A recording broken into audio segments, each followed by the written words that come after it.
주셨습니다. 기도하였듯이 찬양하였듯이 저희들 가운데 주의 영광으로 꽉 찬 새 시대를 열어 주옵소서. 매 순간순간 하나님의 영광이 주님 온 우리 삶의 영역 가운데 있어 바로 그 하나님을 인정함 가운데서 저희 주변에 있는 자들에게까지 하나님의 영광이 저희를 통하여 비춰질 수 있도록 하나님 저희를 그렇게 사용하여 주옵소서. 하나님 주님의 심령 갖기를 소망합니다.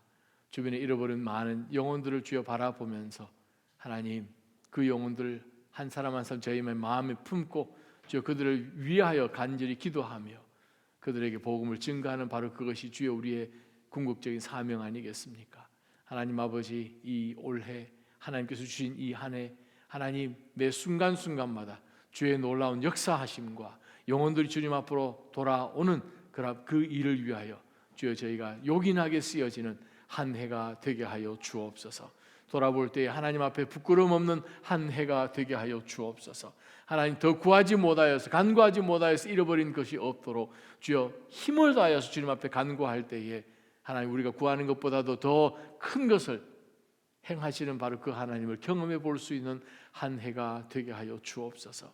하나님 아버지 이 한 해를 시작하면서 하나님 정말 저희 마음 가운데 가졌던 많은 각오들이 며칠이 지나가는 가운데 혹시라도 그것이 흐릿해졌을까 주님 앞에 엎드립니다. 하나님 우리의 마음 주님 앞에 여기 있습니다. 나의 마음 주님께 드립니다 하는 그 고백으로 매 순간 주님 앞에 서 있게 하여 주옵소서. 오늘 이 저녁에 하나님 저희가 함께 올라와 주님 앞에 찬양하며 또 말씀을 통하여 하늘을 어떻게 그리스도인으로 살아가야 할지를 하나님 다시 한번 확인해 보는 가운데 각오하며 결단하며 그렇게 나아가는 순종의 저희 모두가 되게 하여 주옵소서. 함께하지 못할 믿음의 식구들 동일하게 하나님 앞에 올려드립니다. 주여 저들을 붙드시고 격려하여 주시고 다시 한번 위의 것을 바라보며 사는 우리 모두가 될 수 있도록 하나님 우리의 심령을 그렇게 영으로 다시 한번 재촉하여 주옵소서. 오늘 이 밤에 주께서 부어주실 그 은혜를 간절히 소망하며 살아계신 예수님의 이름으로 간절히 기도합니다. 아멘. 영광받게 합당하시는 하나님 앞에 감사의 박수를 올려드리십시다. 할렐루야. 우리 자리 좀 이동하셔서 우리 서서 사랑하는 믿음의 형제님들 새해 복 많이 받으십시오. 네, 송구역신 예배 때 못 배웠습니다. 축복합니다. 네, 좀 인사 좀 하시면 좋겠습니다. 여기저기 다니시면서 좀 인사하시면 좋겠습니다. 축복합니다. 할렐루야. 저 뒤에까지 새해 인사 좀 하십시오. 네, 새해 복 많이 받으십시오. 축복합니다. 할렐루야.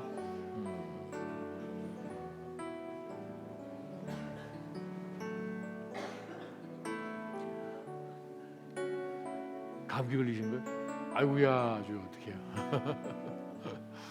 Blessed New Year, Blessed New Year 축복합니다. 며칠 지나긴 했지만 그래도 아직까지 여전히 연초입니다. 축복합니다. 할렐루야.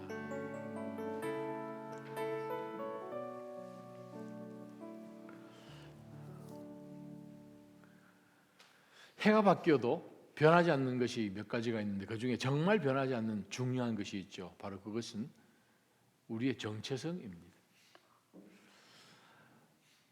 우리의 정체성은 변하지 않습니다. 정체성이 변하지 않는다라는 말씀은 하나님께서 우리를 향하여 작정하시는, 즉 하나님이 우리를 통하여서 기대하시는 그것 변하지 않는다는 거죠.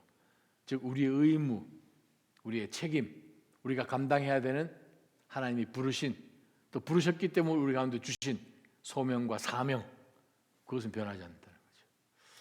자, 그러면 이 시점에서 우리가 다시 한번 질문을 해야 됩니다. 교회가 무엇인가? 그리스도인은 무엇인가?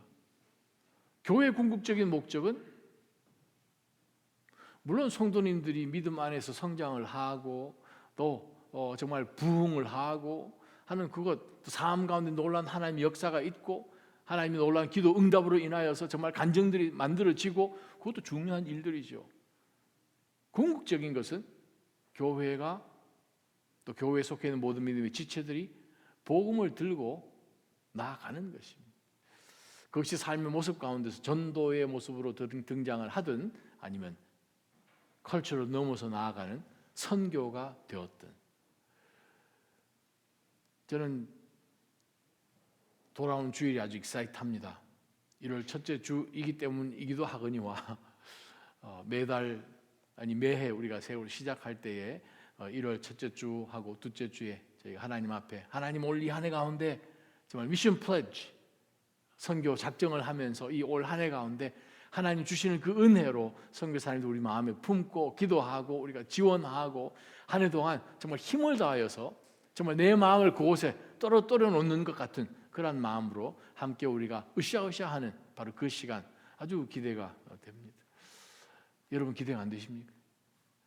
저희가 작정하는 그것도 우리 선교 팀장님께서 잘 준비해 주셨는데 돌아온 주일 또 그 다음 주일까지 또 어린아이 이르기까지 왜요? 그것은 교회가 최우선적으로 해야 되는 것입니다. 복음 전하는 것이죠. 또 특별히 요즘처럼 글로벌 빌리지라고 부르는 그런 이 지구촌 같은 그러한 관점 가운데서 이전보다는 훨씬 더 선교에 대한 그런 마음들을 우리가 더 가져야 하는 것이 당연하지요.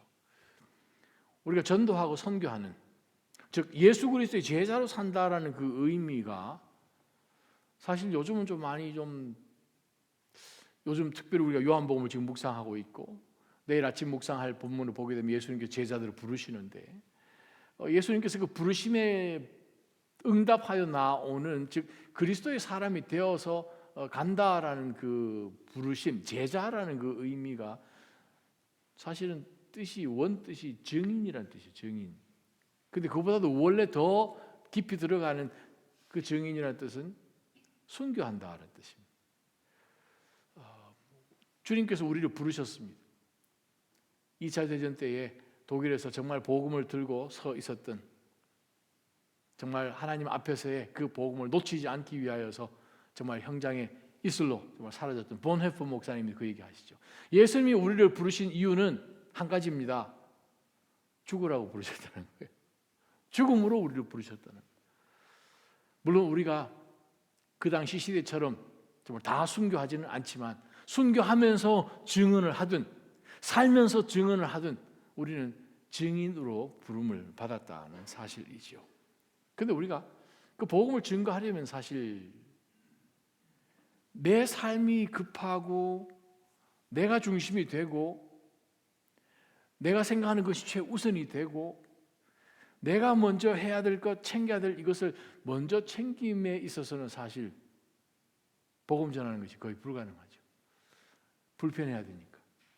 내 스케줄이 망가져야 되니까. 내가 이거는 좀 안 건드렸으면 하는데 그것이 건드려지니까. 몇 주 전에 제가 우리가 빌립보서 말씀을 보면서 정말 우리가 신앙과 복음과 전도에 있어서 우리가 굉장히 무관심을 갖는 그러한 그것에 대해서 빌립보 교회가 얼마나 아름다운 모습을 보여줬는가를 한번 들여다보았습니다. 오늘 우리가 빌립보서 동일한 책이지만 다른 군들을 돌아보면서 정말 우리 삶 가운데 어떻게 하면 정말 이기적인 그런 생각을 갖지 않고 복음 가운데 나아갈 것인가. 우리가 어떤 제도적으로 어떤 형태적인 그러한 리짓한 그러한 가운데서 있으면 마음이 열리지 않죠. 언제 한번 선교하고 연관되어 있는 그러한 아티클을 읽는 가운데서 어느 학자가 선교를 가장 잘 이해를 하려면 이 영화를 봐라 하는데 저는 그 영화를 본 적이 없어서 여러분 혹시 한 20년 전에 나왔던 영화라고 하는데 초콜릿라는 영화를 본 적이 있으십니까? 이렇게 생겼습니다. 왼쪽 저 사람은 그 조니 뎁 유명한 사람이죠. 바로 그 사람이 이제 주인공인데 그 내용이 뭔가 하면 프랑스 남부의 조그마한 마을에서 시작을 합니다. 조그만 그 마을은 아주 전형적인 캐톨릭 마을이에요. 굉장히 리짓하고 웃음이 별로 없습니다. 그 마을을 다스리고 있는 이 메이어, 이 시장이 얼마나 아주 괴팍한 사람인지 레이노 백작이 아주 정말 가는 곳곳마다 정말 사람들이 그냥 꼼짝도 못하게 하고 그냥 웃음 없고 아주 그냥 정형화되어서 삶 가운데서 서로를 마음을 터주는 그러한 것이 받아들여지지 않는. 그래서 영화를 보게 되면 일부러 감독이 그렇게 했다 그러죠. 그 마을 한중간에는 나무도 한 그루 없어요. 꽃, 정원 이런 것도 전혀 존재하지 않는 거예요. 그러다 보니까 그 마을 사람들의 서로 관계조차 아주 그냥 각박한 그러한 동네라는 거죠. 정말 서로 갈등이 있고, 또 어떤 어머니는 자기 할머니와 자기 어머니 하고 아주 관계가 안 좋으니까 자기 아들하고의 이 관계까지 일부러 그냥 틈을 내어서 할머니하고 손주가 그냥 못 만나게끔 하는 사람이 있는가 하면, 부부가 그냥 아주 표면적으로만 부부지 전혀 부부가 아닌 그러한 이 갈등 가운데서 살아가고 있는 가정도 있고, 가정 안에 아주 그냥 어려운 폭력도 있고, 이 시장조차, 내놓으는 이 시장조차 아내가 멀리 떠나가 버리고 지금 사람들한테는 자기가 그러지 않은 것처럼 이야기하면서, 누가 물어보면 우리 아내는 이태리에서 지금 여행 중입니다, 그렇게 이야기하는 가운데서 정말 겉으로만 그렇게 표현되어 있는 그냥 이 공동체 같은 그런 느낌, 정말 딱딱한 느낌, 바람 불고 횡령하고 아주 그냥 핍핍한 그러한 그 도시예요. 근데 그 도시에 한 여인이 이사를 오게 됩니다. 아주 어린 딸을 데리고 이사를 오는데, 바로 이 여인이 이 아이를 데리고 와서 이 마을에 한번 살아볼까 하는데, 정말 마을에 살고 싶은 마음이 전혀 없는, 정말 냉랭한 추운 겨울에 이주를 해왔는데, 아니 이 마을을 좀 바꿔보려고 이 여인이 시도한 것이 뭐냐 하면 초콜릿 가게를 내는 거예요. 그래서 초콜릿 가게를 열어서 초콜릿을 통해서 사람들의 마음을 녹여보고자. 근데 마침 이 초콜릿 가게를 여는데 그 가게 여는 시간이 딱 사순절 시작하는 시점인 거예요. 그러다 보니까 시장이 아주 반대를 하죠. 그리고 벽에다가 그냥 이상한 이 사교적인 그런 모임은 절대 하지 못하고, 맛있는 초콜릿을 먹는다, 케이크, 이거 말도 안 되는 것이라고 그냥 벽에다가 그냥 벽보를 붙이고 하는 그러한 분위기였어요.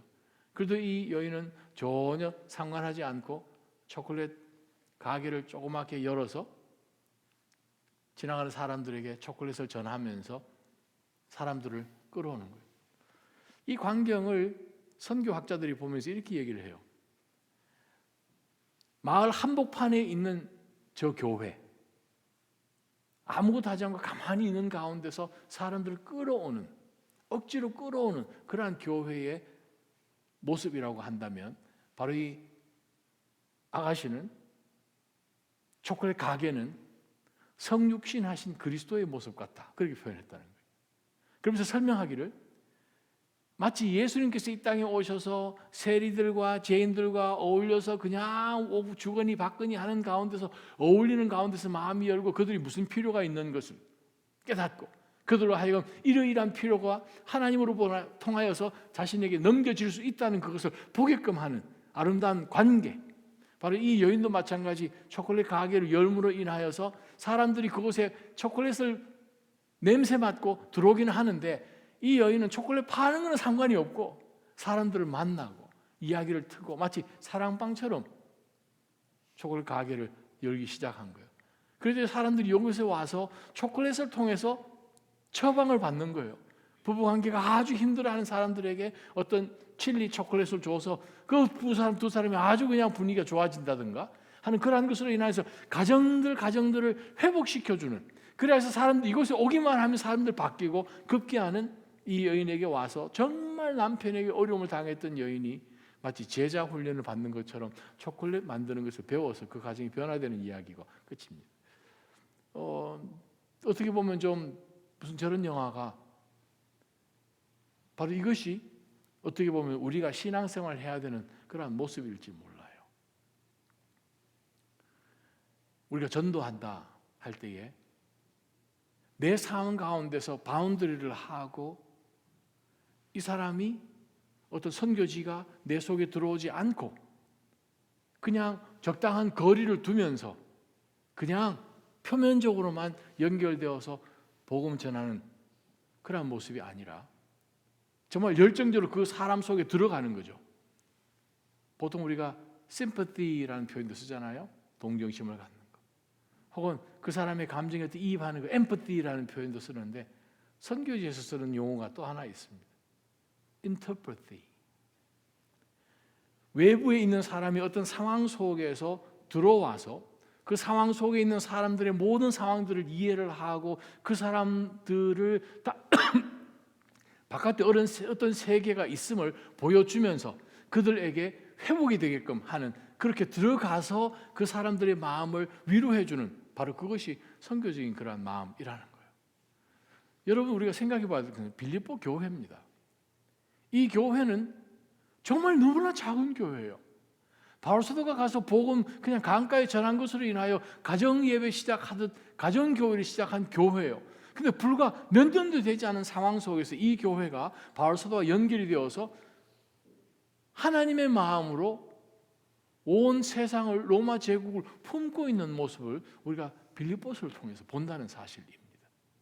저는 저희 교회가 별로 크지도 않잖아요.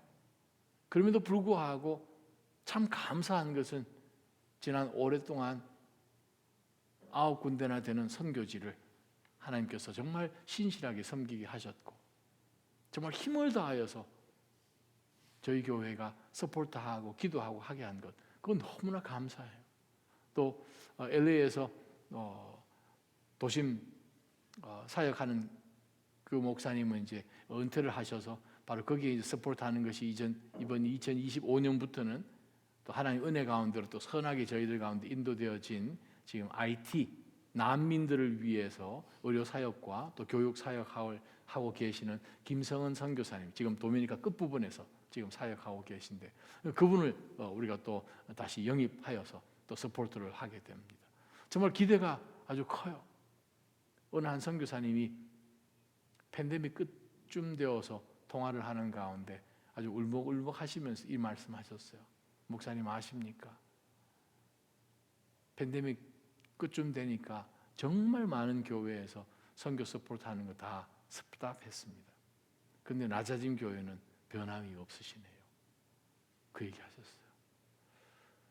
선교는, 전도는, 증인 사역하는 것은 교회가 있는 한에서는, 우리가 그리스도인으로 이 땅 사는 한에 있어서는 변하지 않는다는 사실입니다. 그러면 과연 우리가 어떤 모습으로 할 때에 정말 하나님이 기뻐하시는 그러한 전도 사역을 감당하는지를 우리가 본문 말씀을 한번 들여다보면 우리가 몇 가지를 우리가 깨달을 수 있게 됩니다. 빌립보서 1장 5절 말씀을 보게 되면 함께 한번 읽어봅니다. 이는 시작. 이는 여러분이 첫날부터 지금까지 복음에 동참해 주었기 때문입니다. 어디에 동참을 했는가 하면 복음에 동참했다는 거예요. 복음에 동참했다는 거예요. 목적이 같다는 거죠. 바울 사도가 정말 선교를 위하여서 온 이 유럽 지방을 다니는 것과 또 빌립보 교회 성도들이 바울을 통해서 세상을 무엇 때문에 그렇습니까? 복음에 동참했다는 거예요.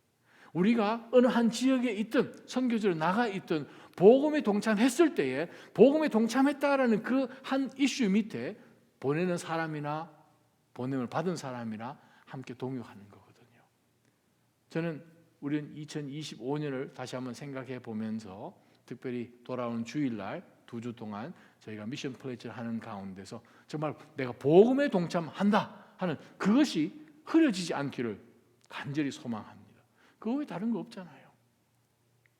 그거 외에 다른 거 없어요. 교회는 선교를 할 때, 교회는 전도를 할 때에, 교회는 예수 그리스도의 증인으로 살아갈 때 바로 그것이 교회인 거거든요. 교회가 그것을 놓치고 어떤 프로그램이나 어떤 무슨 이 이벤트나 그것을 쫓아가서 한다면 교회의 본질을 사실은 놓치게 되는 것입니다. 교회는 증인의 역할을 해야 합니다. 제일 중요한 것은 복음에 동참해 주었다라는 사실을 바울 사도가 이 빌립보서를 쓰는 가운데서 맨 먼저 터치한 것을 우리가 기억해야 됩니다. 두 번째로 읽어보게 되면 7절부터 9절까지 말씀입니다. 같이 한번 읽어봅시다. 여러분 모두에게 시작. 여러분 모두에 대해 내가 이렇게 생각하는 것이 마땅한 것은 내가 여러분을 마음에 품고 있기 때문입니다.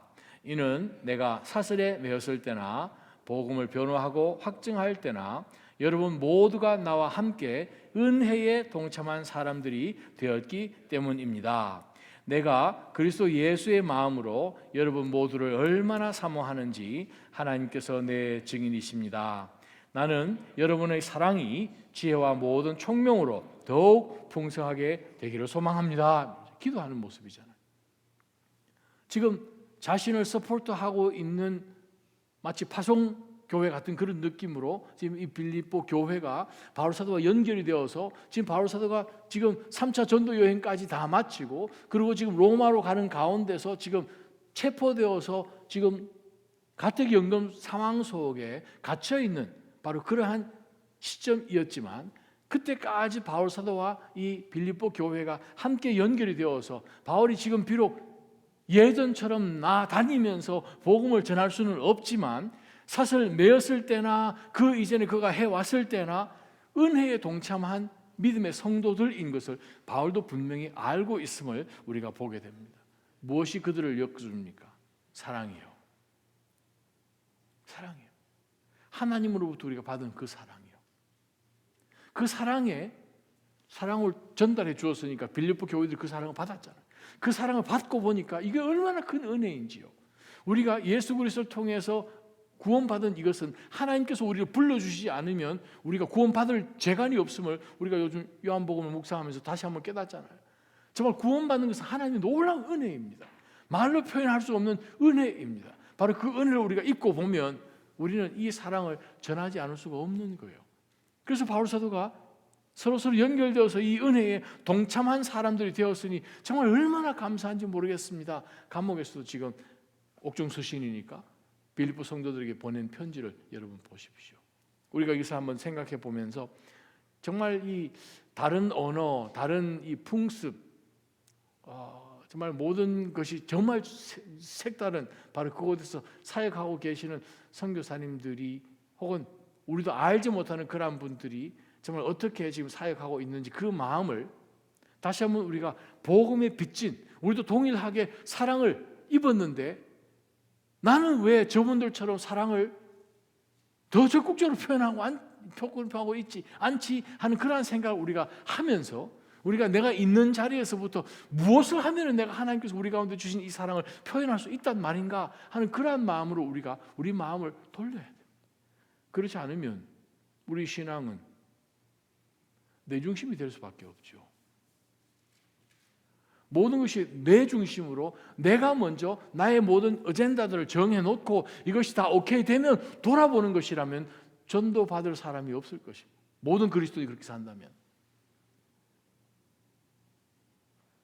예수님께서 이 땅 가운데 오신 것이 선교잖아요. 하나님이 예수님을 보내셨잖아요. 하나님이 세상을 이처럼 사랑하셨잖아요. 사랑하시니까 행동이 나오시죠. 예수 그리스도를 보내주신 거예요.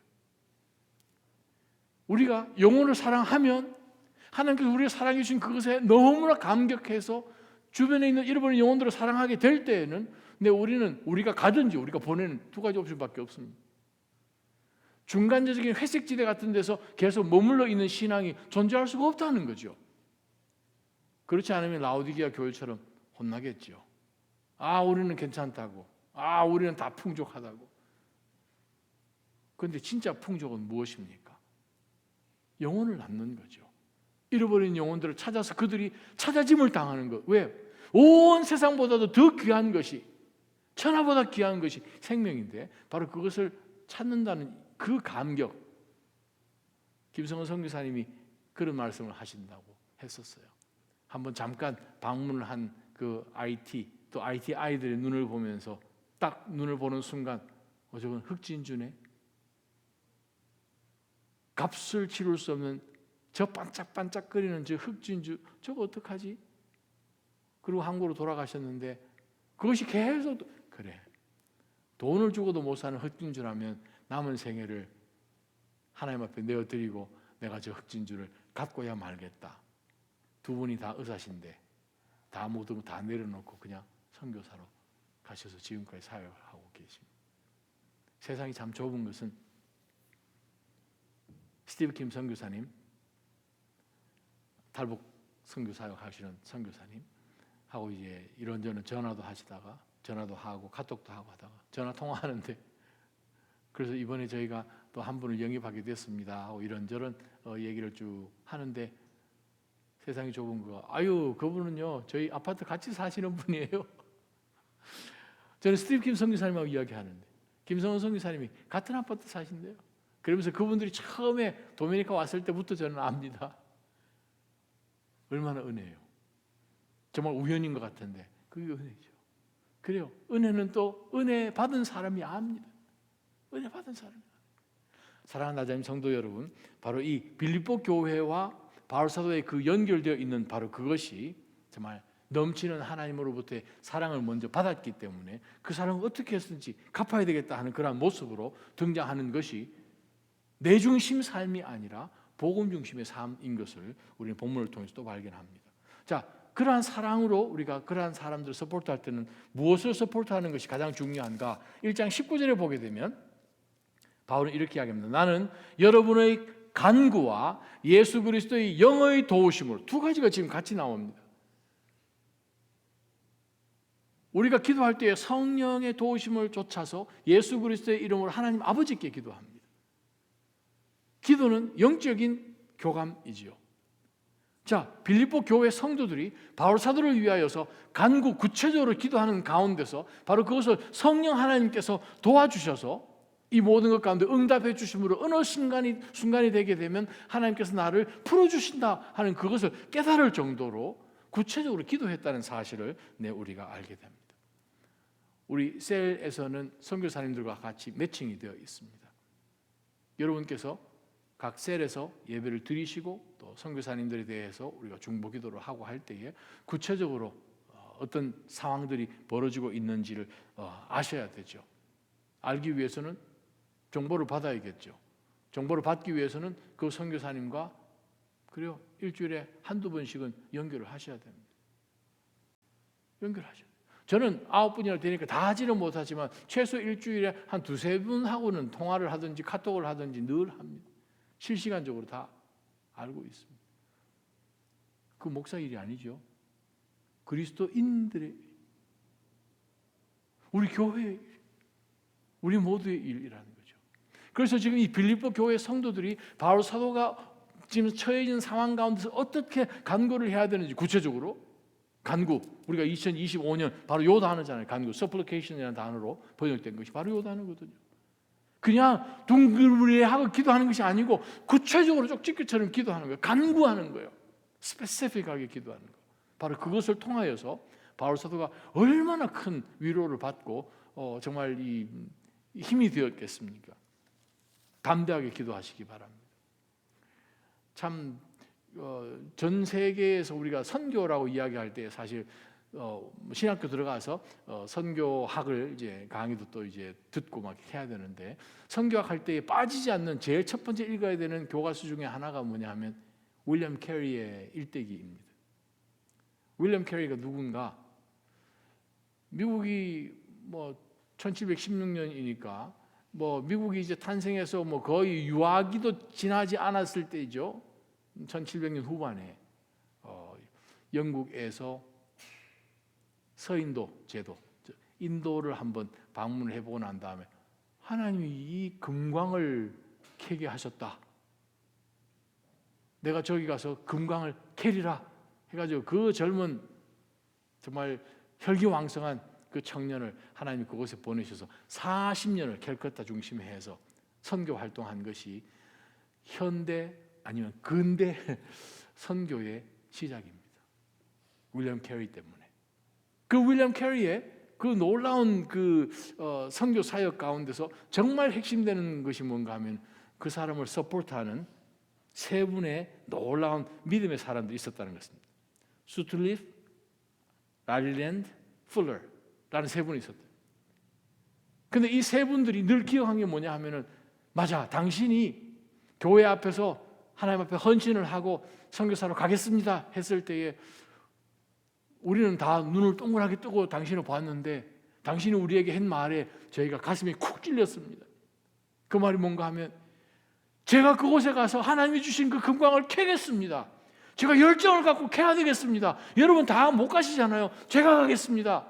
제가 그 수렁 속으로 깊이 들어가겠습니다. 문제는 최소한 3명이 밧줄로 저를 붙잡아 주셔야 됩니다.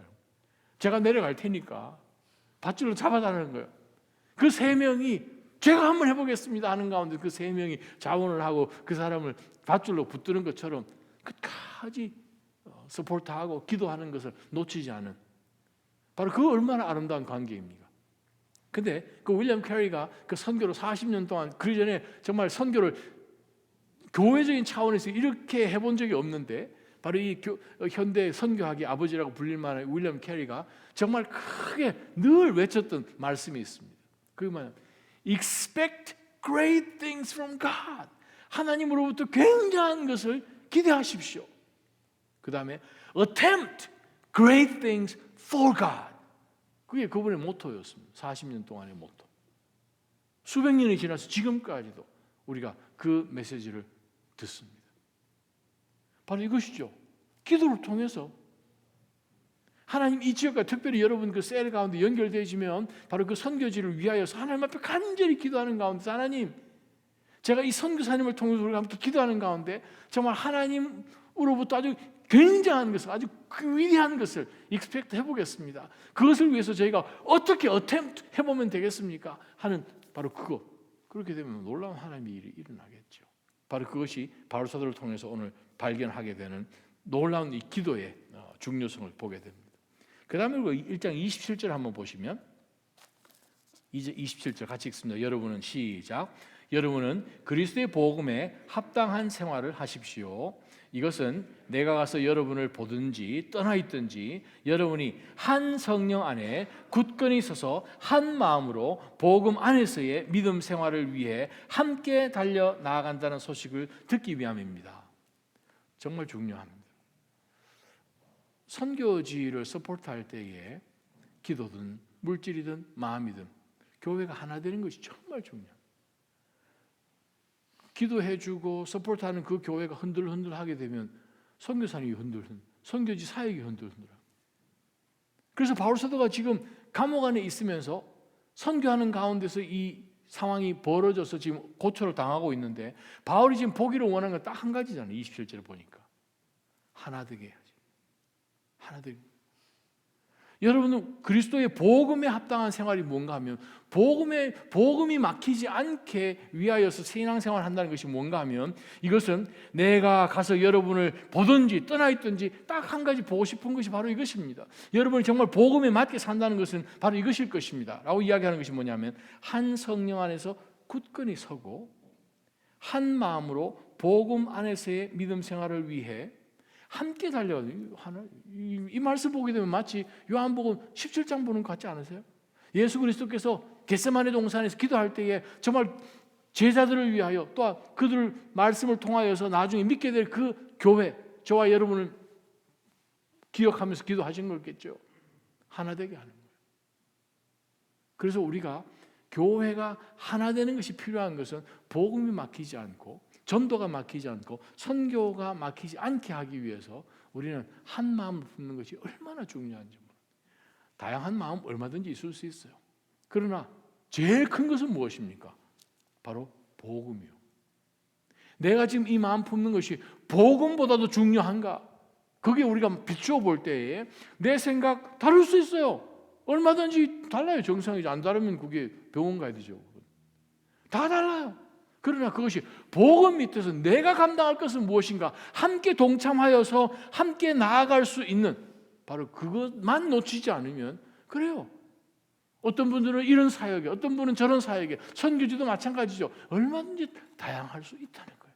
중요한 것은 하나 되는 것입니다. 저는 2025년 지나가는 가운데서 모든 사역 가운데서 하나 되게 하는 것을 굳게 지켜나가는 우리 교회가 되기를 간절히 소망합니다. 그것보다도 교회 사역에 기쁨이 없어요. 성도들에게나 목회자들에게나 선교사님들에게나 하나 되는 것 정말 중요합니다. 복음이 그것이 합당한 거예요. 그렇게 되지 않으면 세상 사람들 우리를 볼 때 예수 그리스도의 제자라고 할 수 있겠습니까? 안 되는 거죠. 하나 되는 것. 그 다음 말씀 보게 되면 2장입니다. 2장 17절 18절 두 구절을 보게 되면 기쁨을 나누는 거예요. 17절 18절 같이 읽습니다. 시작. 이제 내가 여러분의 믿음의 제사와 예배에 내 피를 붓는 일이 있을지라도 나는 기뻐하고 여러분 모두와 함께 기뻐할 것입니다. 여러분도 함께 기뻐하고 나와 함께 기뻐하십시오. 기쁨을 나누면 배가 되죠. 슬픔을 나누면 반이 되고 수배된 속담이지 않습니까? 중요한 것은 무엇입니까? 기쁨을 나누는 거예요. 사실 선교사님에게 감동 주는 것은 아주 뭐 어창 이런 것이 아니라 그냥 코믹한 코미디 같은 이야기 카톡 보내시고요. 이 어떤 사진 같은 거 재미난 거 우스갯소리 같은 그런 재미난 그런 거 있으면 보내주시면요 얼마나 좋아하시는지. 거기 가끔 거기 선교지 있을 때에 카톡이나 넘어오는 것을 보면서 아유 목사님 누가 이걸 보냈습니다 하고 이렇게 나누면서 그 허허허 그게요 정말 선교사님을 아주 업하게 만듭니다. 여러분 선교사님들 늘 기억하여서 너무 영적으로 주여 이렇게 하지 마세요. 그렇게 안 하셔도 괜찮아요. 왜냐하면 힘들 때 많거든요. 그럴 때에 그냥 위로가 되고 그냥 우스갯소리 한번 하고 그게 정말 우리를 더 끈끈하게 만들어 줍니다. 그곳에 있으면서 정말 메시지 받을 때 같이 그 옆에서 이렇게 이거 울고 그냥 쫓아가서 사모님 불러서 그냥 이거 보라고 그거 하는데 그 천진난만한 그 모습 얼굴 이게 이렇게 중요하구나. 그래요. 중요한 거 무엇입니까? 함께 나누는 거예요. 무엇을 나눕니까? 선교사님 제가 이런 일이 생겼는데 아이고 하나님 이렇게 하셨습니다 하고 그냥 나누는 거예요. 선교사님께 제가 목사님 제가 지난주 토요일에 뭐 하다가 그냥 허리를 다쳤네요. 저는 그런 얘기 다 합니다. 아이고 왜 그러냐고 칠칠 맞네요. 이렇게 막 농담 주고 받으면서 기쁜 거죠. 작은 거 하나하나 다 나누는 거죠. 기쁨을 나누라고 오늘 성경 가운데 말씀합니다. 슬픔, 어려움 있는 거 그렇게 나눌 때에 선교사님의 마음을 여십니다. 안 그러면요 선교사님 불편해서 얘기를 다 못하죠. 보따리 못 사죠. 근데 크고 작은 여러분들이 마음을 먼저 열고 먼저 나가는 거잖아요. 마치 초콜릿 가게를 열어서 그냥 초콜릿 하나 드시러 오시겠습니까? 그거 하잖아요. 그럼 마음이 열리는 거예요. 그러면 선교사님이 정말 중요한 기도 제목들 다른 사람에게 나누지 못할 그런 기도 제목까지도 우리랑 나눌 수 있는 거예요. 그러면 진짜 이게 동역이죠. 그때부터는. 바로 그것을 위하여서 바울 사도는 이 빌립보 교회를 지금 훈련시키고 있는 거예요. 이 교회가 지금 얼마나 크겠습니까? 그렇지 않아요. 정말 작은 힘없는 교회죠. 그러나 그럼에도 불구하고 바울 사도가 끝까지 사역하는 가운데 처음부터 동참하여서 끝까지 했던 정말 몇 안 되는 교회였다는 사실을 우리는 성경을 통해서 압니다. 3장 한번 보십시다. 3장 13절, 14절, 15절 한번 읽어보십시다. 형제들이여 시작. 형제들이여 나는 그것을 붙잡았다고 생각하지 않습니다. 그러나 이 한 가지만은 말할 수 있는데 곧 뒤에 있는 것은 잊어버리고 앞에 있는 것을 붙잡으려고 그리스도 예수 안에서 하나님께서 위에서 부르신 그 부르심의 상을 위해 푯대를 향해서 쫓아갑니다. 그러므로 온전한 사람들은 이렇게 생각하십시오. 여러분이 혹시 무슨 다른 것을 생각한다면 이것 또한 하나님께서 여러분에게 나타내시리라는 것입니다.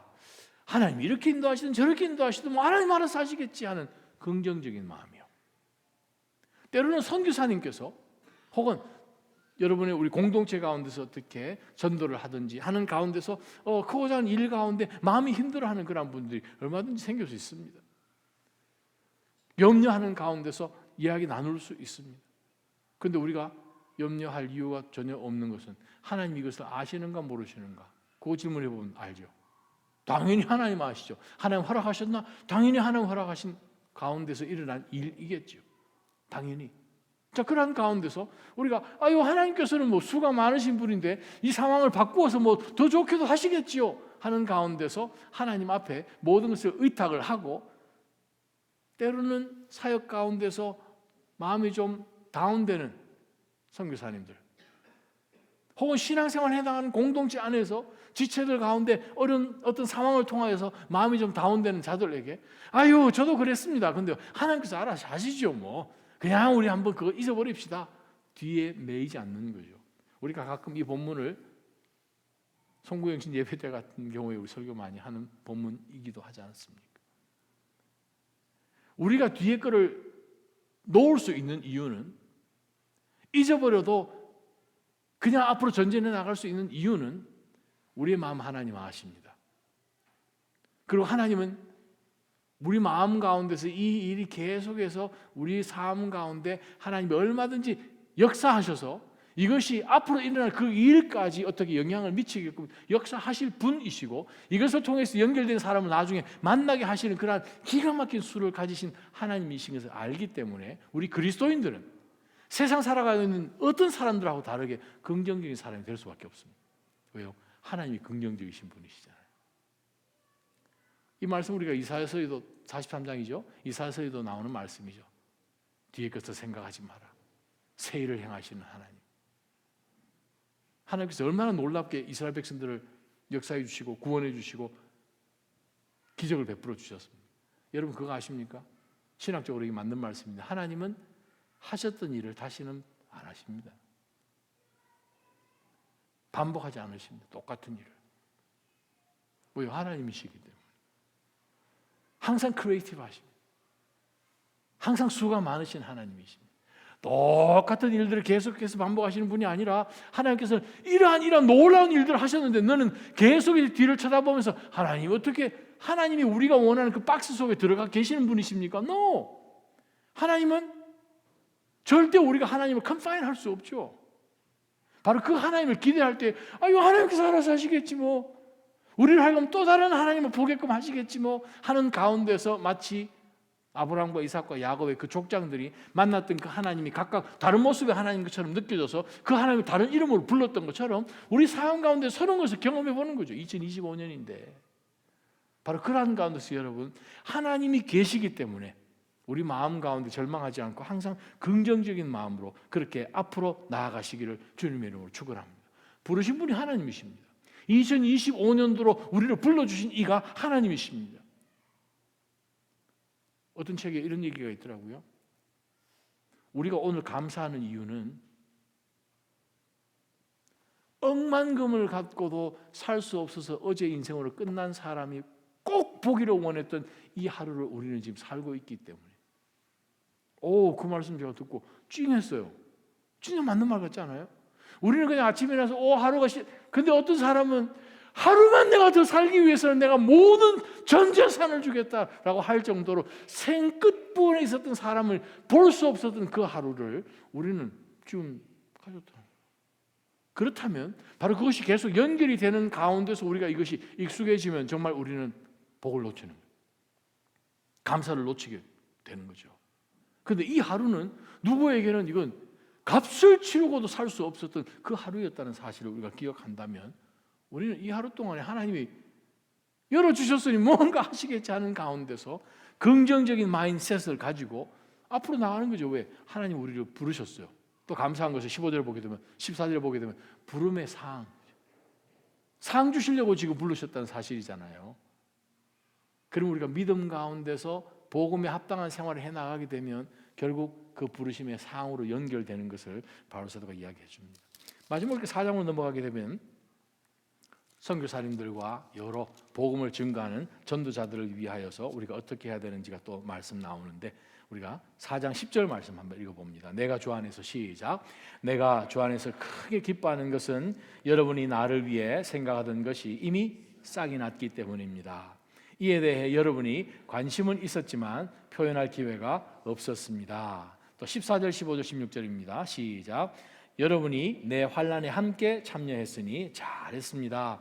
빌립보 사람들이여, 여러분이 알다시피 복음 전파 활동 초기에 내가 마게도냐를 떠날 때 나를 위해 주고받는 일에 동참한 교회는 오직 여러분밖에 없습니다. 내가 데살로니가에 있을 때도 여러분은 한두 번 내가 필요한 것들을 보내주었습니다. 정말 중요한 거죠. 선교사님들의 어떤 필요가 있는지 여쭤보고 혹시 저희가 특별하게 기도할 것은 없습니까? 하는 가운데서. 왜요? 하나님이 어떤 방법으로 어떻게 기가 막히게 우리 셀 가운데서 그 부분에서는 우리 셀 식구 누구누가 잘하시는데 하게 연결될지도 모르는 거거든요. 어떤 분에게는 아주 엄청나게 고민이죠. TV를 저희가 기도하는 가운데서 몇 달에 걸쳐서 장로님들 기도하시고 이 교회 도네이션을 했는데 저 무거운 거 저 어떻게 달려나 고민이 많았습니다. 무게가 거의 200파운드 정도 돼요. 저는 생각할 때 4명 정도가 들면 되겠습니까? 고민을 했어요. 그러면 당신네 교회 2명, 우리 교회 2명 이렇게 보낼까? 뭐 이런 생각했다는 거예요. 그랬더니 그 중에 한 사람이 나 혼자 하면 되는데 혼자 어떻게 드냐고 했더니 그쪽 분야에 이분이 전문가세요. 그거 어떻게 사람 손으로 드냐고. 크레인으로 들지. 하루 왔더니 벽에 달려놓은 거예요. 근데 문제 또 생겼어요. 전기가 연결이 안 되는 거예요. 케이블 연결하는데 케이블이 또 길면 신호가 또 잘 안 가는데 할렐루야. 오늘 저녁 예배 왔더니 또 그 부분이 또 밝으신 분이 또 저희 교회에 계시는 거예요. 어떻게 해가지고 연결해가지고 쫙 나오는 거예요. 기가 막히잖아요. 서로 연결되는 거예요. 그분에게는 이게 너무 기쁨이고 또 어떤 한 분 키가 크셔가지고 아무도 손이 안 닿는데 올라가가지고 저걸 다 올리시고 할렐루야. 이거는 하나님께서 어떻게 하신지 그건 모르는 거죠. 선교지 마찬가지입니다. 전도지 마찬가지입니다. 우리가 복음을 증거하는 그러한 신앙생활도 마찬가지죠. 이 시대에 우리가 어떻게 보면 윌리엄 캐리 같은 사람, 윌리엄 캐리를 위해서 서포트하였던 그 교회의 믿음의 동지들 같은 사람, 누구는 보내는 사람, 누구는 보냄을 받는 사람, 보내는 사람이 되었던 보냄을 받는 사람이 되었던 중인의 역할을 하는 것은 틀림없죠. 그렇다면 우리가 오늘 2025년을 살아가고 또 매 순간순간을 살아갈 때에 내 삶의 중요한 그것을 최우선으로 두게 되면 빌립보 교회의 모습을 통해서나 바울 사도의 모습을 통해서나 우리는 이거는 복음에 합당한 삶이 되기가 어렵구나 결론을 도달하게 됩니다. 우리 신앙이 절대로 내 중심, 내 모든 것이 먼저 우선이 되고 급한 거 다 하고 그러거나 그게 아니고 이것을 할 때에 나머지 것들은 사실상 순서를 스스로 정해서 쫓아가게 될 것입니다. 급한 것 먼저 하시겠습니까? 중요한 것 먼저 하시겠습니까? 급한 것 먼저 하면 계속 급한 것만 나올 거예요. 중요한 것을 처리해 놓으면 급한 것은 급하지 않다라는 사실을 오히려 깨닫게 되는 지혜가 있을 것입니다. 이번 2025년 살아가시는 가운데서 날수를 헤아리는 지혜를 하나님께서 나에게 주셔야 됩니다 하는 그 기도를 절대 놓치지 말고 하루하루 살아가시기를 주님의 이름으로 축원합니다. 이 시간 한번 찬양하며 하나님 앞에 나갈 것은 제일 마지막 불렀던